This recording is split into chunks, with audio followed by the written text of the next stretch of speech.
Hello, good morning, dear students. Once again, I am here, Lalit Kumar P. Bhaiya, Associate Professor, Electronics and Telecommunication Department, Bharati College of Engineering and Technology, Durg. Today we will learn in Integrated Circuits, 5th semester Electrical Engineering, Voltage Controlled Current Source, VCCS, voltage controlled current source or voltage to current converter. It is called as V to I converter. V to I converter. Voltage to current converter, or it is called as the voltage controlled current source, VCCS. This is referred as VCCS, voltage controlled current source. What is V to I converter? That is, input is the voltage and output is the current, load current. So this load current is proportional to the external voltage applied at the input, called as the V to I converter. These converters are basically of two types, I to V converter and V to I converters.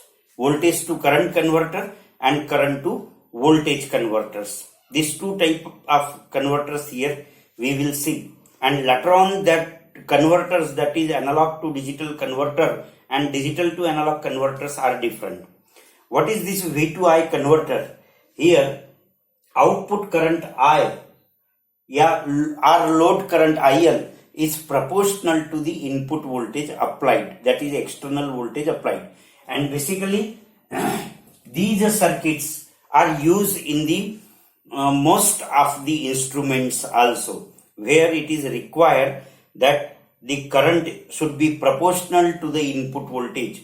That means whatever the current supplied to the other circuit will be proportional to the input voltage. That is the requirement in certain circuits and equipment. Then we will use this V to I converter.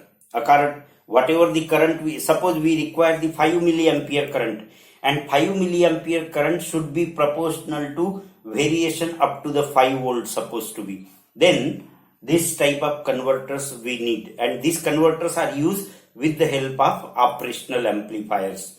Hence here we will see this V to I converter. These converters are of two types. One is called as a floating load type converter, and second is a ground load type converter.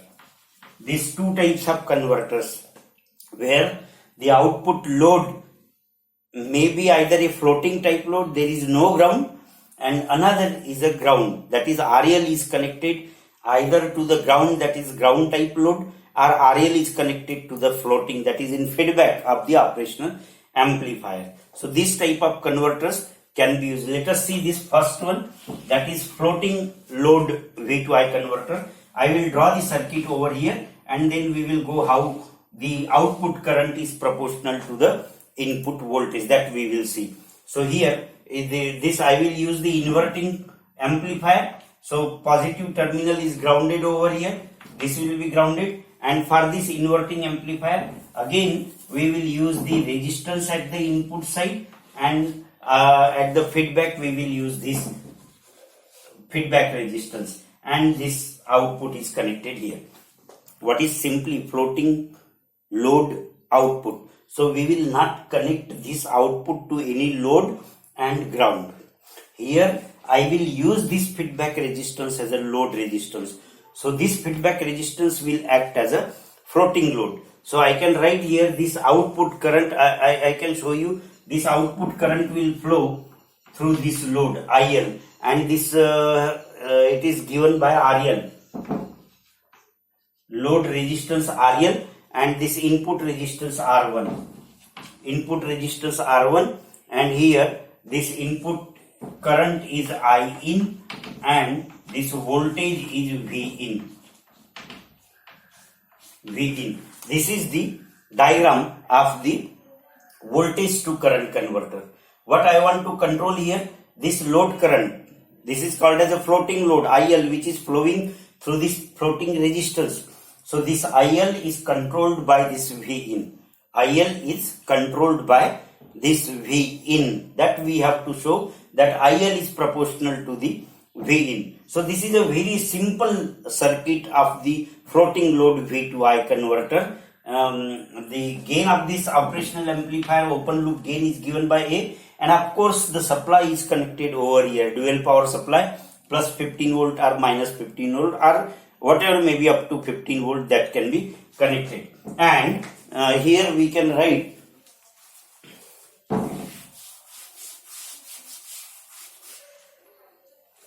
here, you can show here this voltage can be shown across this load resistance is VL.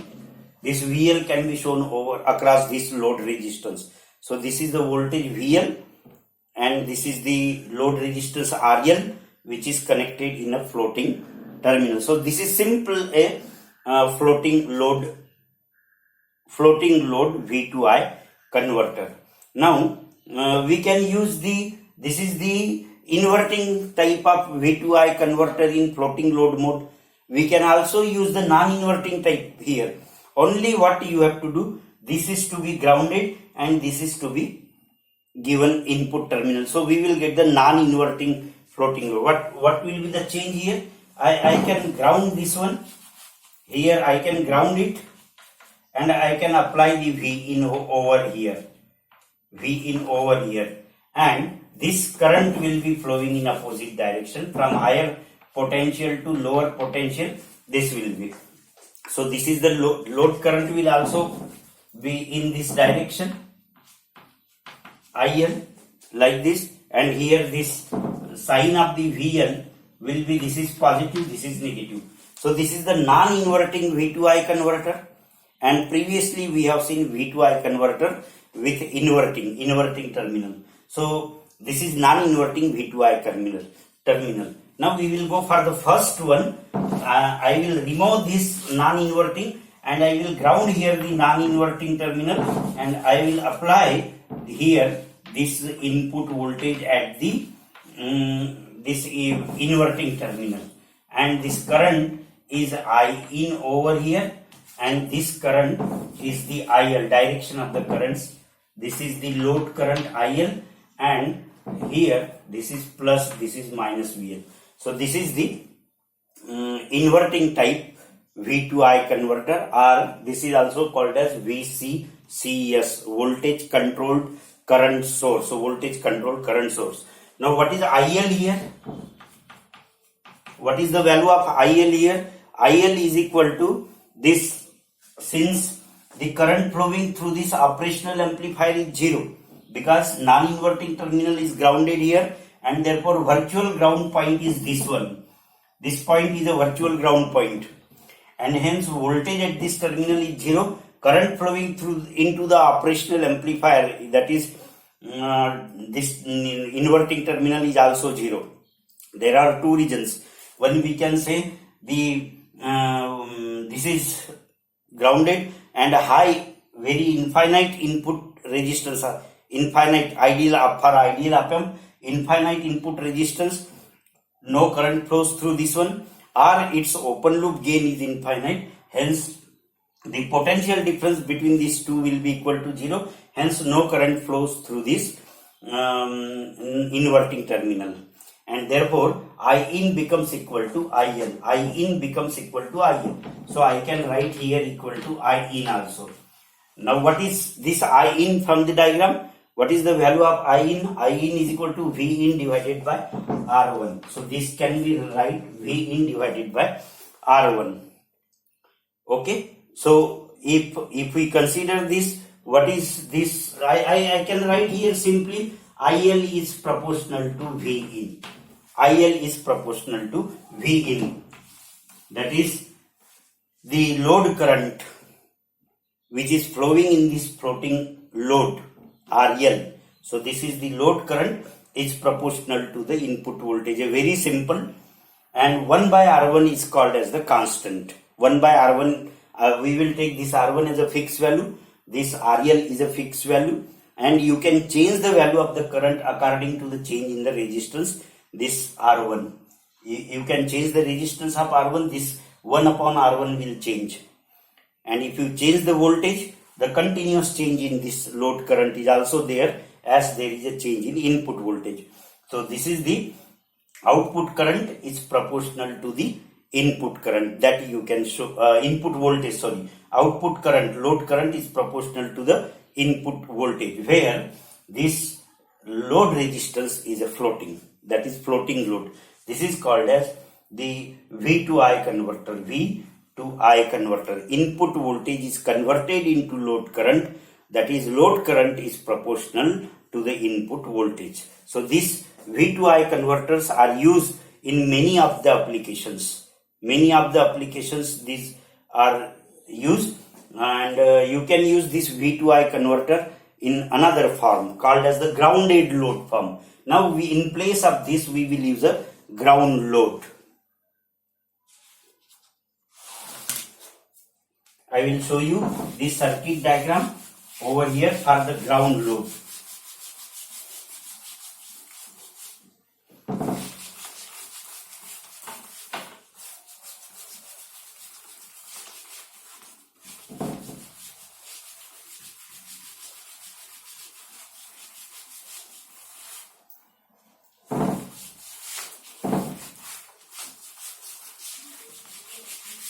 I will go to the circuit diagram for the ground load, V to I converter with ground load. And this diagram you can have here like this, and this is the inverting terminal. You can connect this input resistance to the inverting terminal and feedback resistance to the feedback terminal, and this terminal is grounded, while this non-inverting terminal should be made with the ground load. So here I can use this non-inverting terminal with the load resistance RL over here, RL, and one more resistance in the feedback. This resistance is given by, let us say, R. This resistance is also R.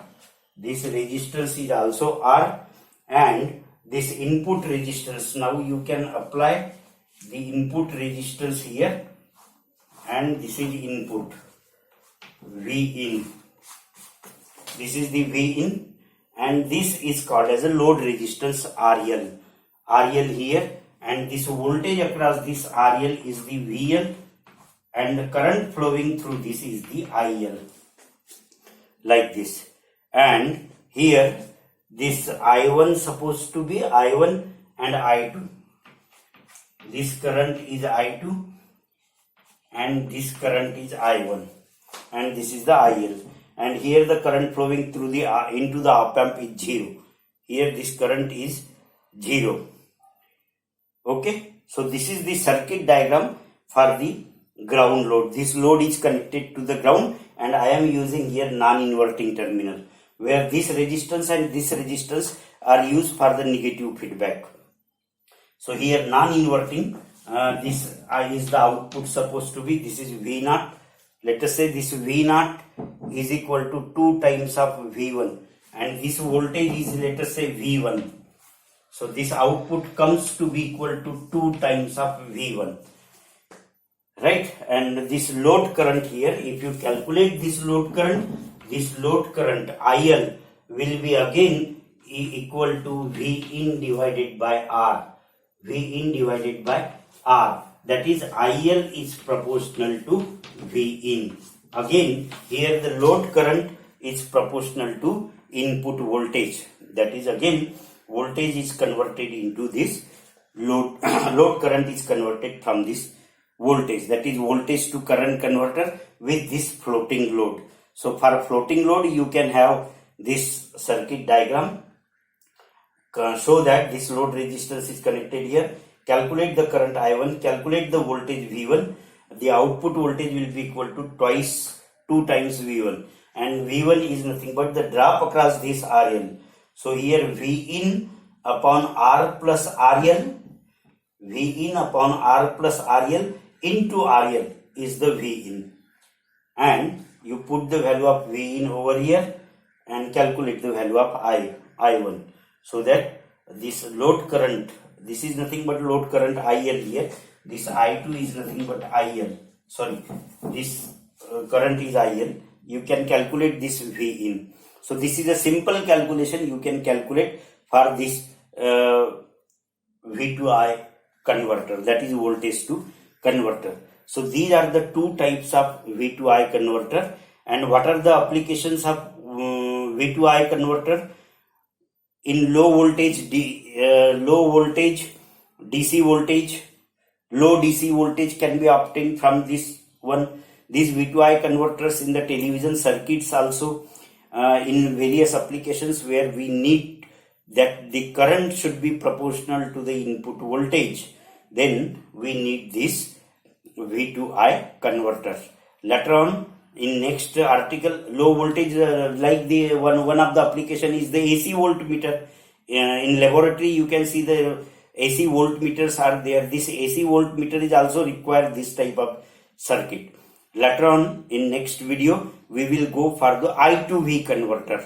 I to V converter, and again next application of the operational amplifier. This is from unit number 2. So we will go for the next application, that is instrumentation amplifier. We will see the circuit diagram of the instrumentation amplifier, I to V converter, and necessary output equation for the I to V converter, and application of I to V converter, instrumentation amplifier, and one by one there are number of applications like comparators, Schmitt trigger, etc. One by one we will go for the each type of application. These applications are very important in daily life equipments also. So operational amplifier, most powerful device and used in everywhere, this type of circuits.